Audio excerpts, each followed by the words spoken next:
Hello student, बहुत बहुत स्वागत है आप सभी का पीवीआर स्टडी में। तो बच्चों, आज की इस क्लास में हम लोग देखेंगे √5 एक अपरिमेय संख्या है। इसको हम सिद्ध करेंगे, प्रूव करके आपको दिखाएंगे। चलिए इसके बारे में हम बात करते हैं। उसके पहले एक व्यवहारिक एग्जाम्पल देख लो। जैसे अगर आपको सिद्ध करना है कि आपका जो मित्र है वो चोर है।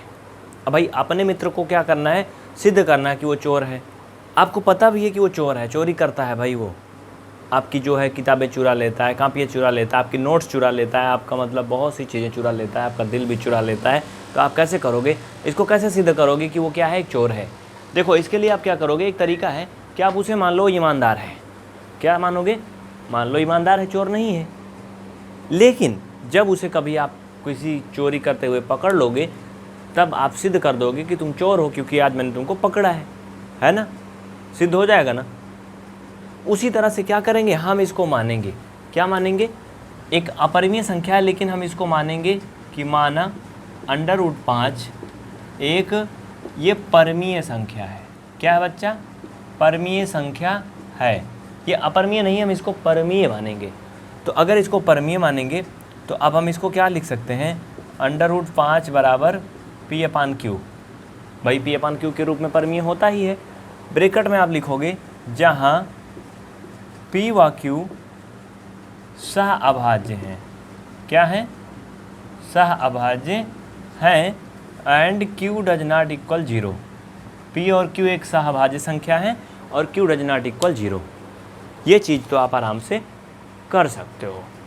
अब आपके मन में आ रहा होगा ये सह अभाज्य कौन से शैतान का नाम है भैया।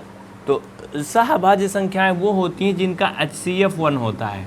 क्या होता है, HCF 1 होता है, वो सह अभाज्य संख्याएं कहलाती हैं। जैसे आप 4, 5 ले लो, इनका HCF 1 होगा, ये भी सह अभाज्य हैं। अगर आप 2, 3 ले लो, ये भी सह अभाज्य हैं। 18, 19 ले लो, ये भी सह अभाज्य हैं। इनका HCF हमेशा क्या होगा, 1 होगा। HCF मतलब मासा, मासा करके देख लो, निकाल के 1 आएगा। ठीक है। अब देखो यहाँ पे आप क्या करोगे, दोनों पक्षों का वर्ग करने पर क्या करोगे बच्चा, दोनों पक्षों का वर्ग करने पर इसको आप कर लोगे। दोनों पक्षों का वर्ग करोगे तो आपको बहुत अच्छे से पता है कि ये हो जाएगा √5 का होल स्क्वायर इक्वल ये P/Q का होल स्क्वायर। ये चीज़ तो आप कर लोगे बड़ा ही प्यार से। इसके बाद क्या करोगे फिर, लेकिन इतना करने के बाद आप ध्यान दोगे तो आपको एक चीज़ मिलेगा। वो चीज़ कौन सी है, वो बच्चा ये मिलेगा कि ये बराबर 5 हो जाएगा, चूँकि √ हट जाएगा और ये P और Q ये दोनों का अलग अलग स्क्वायर हो जाएगा। यहाँ पे थोड़ा जगह की कमी है मुझे लग रहा है, तो मैं यहाँ पे ना लिखूँ तो ज़्यादा अच्छा रहेगा ना। चलो मैं ऊपर लिखता हूँ अब, ठीक है ना बच्चा लोग। चलो देखो यहाँ पे मैं अब ऊपर करूँगा इसे, ध्यान से देखना, नहीं दिखेगा तो बता देना, मैं कैमरा घुमा दूँगा। तो ये फाइनल में 5 इक्वल आ जाएगा P का स्क्वायर अपान Q का स्क्वायर। मल्टीपल करोगे, मैं लाइन बढ़ाते ही हल कर दूंगा, कोई शॉर्टकट नहीं करूंगा। तो बच्चा आपका ये 5 Q का स्क्वायर इक्वल P का स्क्वायर आ जाएगा। यहाँ से आप Q का स्क्वायर निकालोगे तो P का स्क्वायर अपान 5 आएगा। ये बात तो आपको बहुत अच्छे से समझ में आ गई, कैसे हो गया ना, उधर से आया उधर भाग हो गया। इतना सब कुछ क्लियर है, इसमें किसी को कोई भी डाउट नहीं है ना। अब यहाँ पे ध्यान दो, P का स्क्वायर जो है वो 5 से विभाज्य है, दिख रहा है ना भाई, दिख रहा है, लिखो। अतः P का स्क्वायर 5 से विभाज्य है। ध्यान देना, हमने P और Q को क्या माना है बच्चा, P और Q को हमने सहअभाज्य माना है, यानी P और Q का जो HCF है 1 होगा, यानी वो 1 से ही विभाज्य होगा, मैक्सिमम नंबर से, बाकी किसी से विभाज्य नहीं होगा। लेकिन जो होगा देखो क्या क्या हो रहा है, और नीचे लिखो इसलिए P स्क्वायर भी P से विभाज्य होगा। अब पहले इसे ऐसे समझो, उसके बाद आगे आपको मतलब पता चलेगा कि P स्क्वायर P से विभाज्य होगा। इसका मतलब क्या है, इसका मतलब ये है कि जैसे अगर मैं 5 का स्क्वायर करूं तो भाई 5 का स्क्वायर 5 से विभाज्य है कि नहीं, बताओ, है ना विभाज्य। जिस प्रकार से 5 का स्क्वायर 5 से विभाज्य है, वैसे P का स्क्वायर भी P से विभाज्य होगा। जैसे इसको देख लो, 5 का स्क्वायर का मतलब होता है 5 × 5, ये 5 से विभाज्य है, काट के देख लो 5 आएगा। हाँ, वैसे P का स्क्वायर भी क्या है बच्चा, P से विभाज्य है। इसको आप इतना लिख लो, उसके बाद फिर हम आपको आगे लेके चलते हैं। ये मैं मिटा दूंगा इधर साइड, स्क्रीनशॉट ले लो जल्दी से, उसके बाद फिर हम आगे चलते हैं। जल्दी करो, बहुत देर नहीं भाई, बहुत जल्दी करो, फास्ट। चलो, हो गए सभी के स्क्रीनशॉट ना। इतना करने के बाद हमारा एक प्रोसीजर होता है, वो क्या होता है कि हमें जो नंबर दिया गया होता है इसको एक बार फिर से किसी एक चर पद के साथ मानते हैं। जैसे अब हम मानेंगे, आप क्या मानेंगे, माना, क्या मानोगे पता है? जैसे इसको आप मान सकते हो कि p इक्वल 5, मान लो एक चर पद मैंने यम ले लिया या r ले लो, कुछ भी ले लो, c ले लो, d ले लो, लेकिन जो अभी तक माने हो p q उसमें से मत लेना। तो इसको हमने क्या किया, इसके बराबर मान लिया। अब बच्चा अगर आप इसके बराबर मान लोगे तो आप ये देखो कि यहाँ से p का मान भी आया था ना, आया था ना p का मान, देखो वहाँ से आया था कि नहीं, पहले मुझे ये बताओ। p का मान कुछ आया था वहाँ से? जब हमने शुरू किया था तो आपने देखा था हमने इसको क्या माना था, एक चीज़ जब स्टार्ट किया था हमने क्या माना था बच्चा, हमने ये माना था कि √5 बराबर p/q। भाई इसको परमीय संख्या मान के p/q के बराबर मान लिया था ना। और ये क्या बना था बच्चा, समीकरण 1 बना था। आप पीछे देखो, बना था ना, ये बना था ना। तो इसी एक समीकरण में क्या करोगे, ये p वाला मान ले जाके रख दोगे। आप यहाँ लिखोगे p का मान समीकरण 1 में रखने पर, ठीक है, p का मान समीकरण 1 में रखने पर।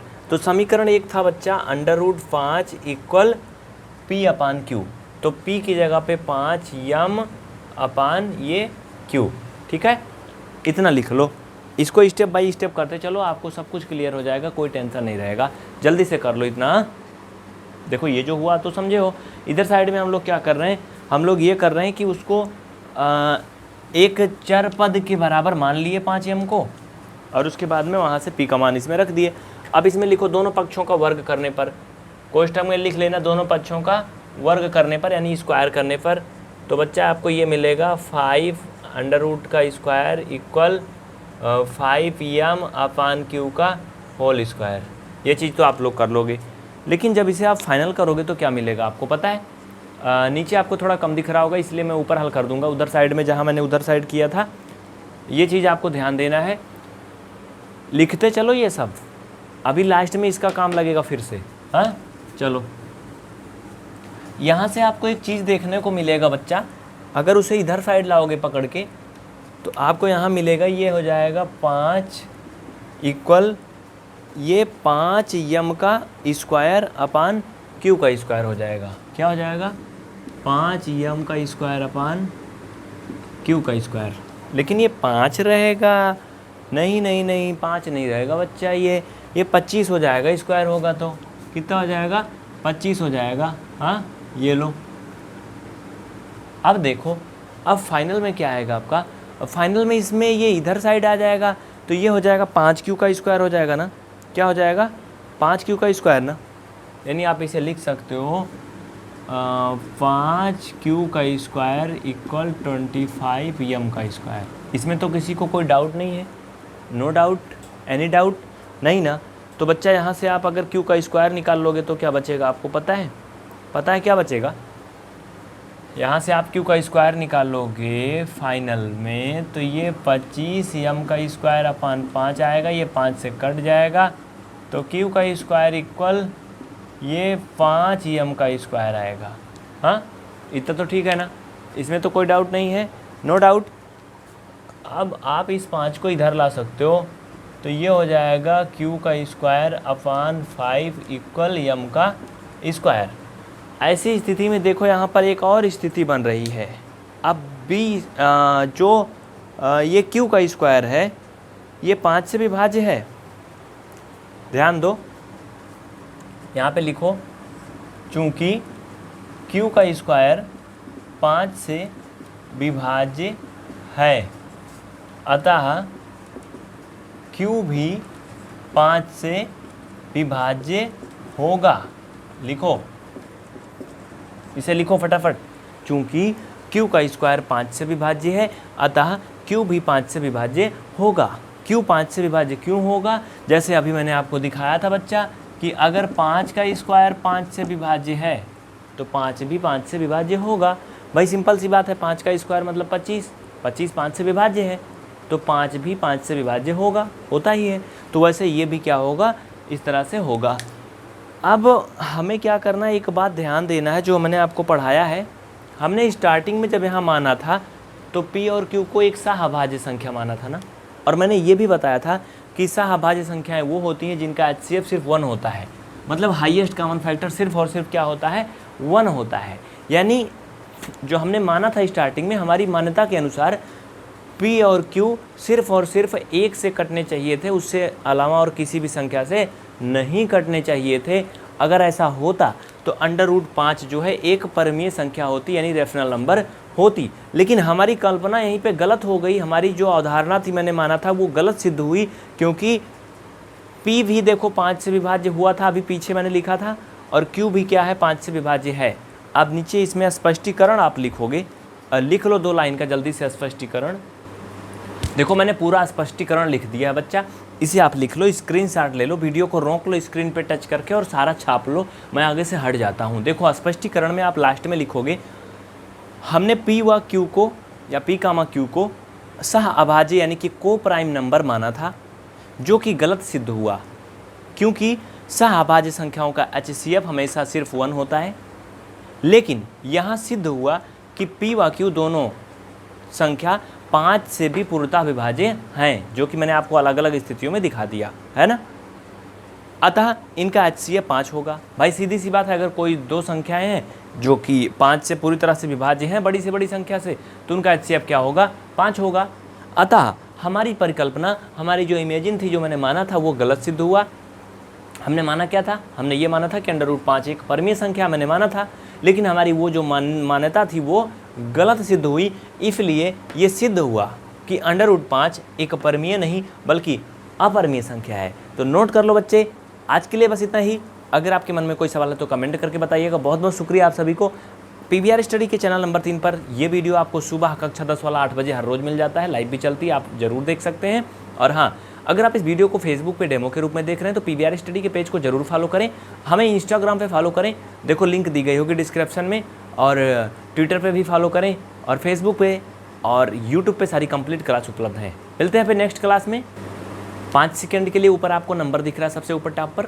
अगर आप हमारा प्रीमियम कोर्स लेना चाहते हैं फीस पेमेंट करके, तो नंबर पे संपर्क करें, अन्यथा आप यूट्यूब पे हमें सब्सक्राइब करके पढ़ते रहें। सबसे ऊपर देखो स्क्रीनशॉट ले लो, नंबर आपको दिख रहा है।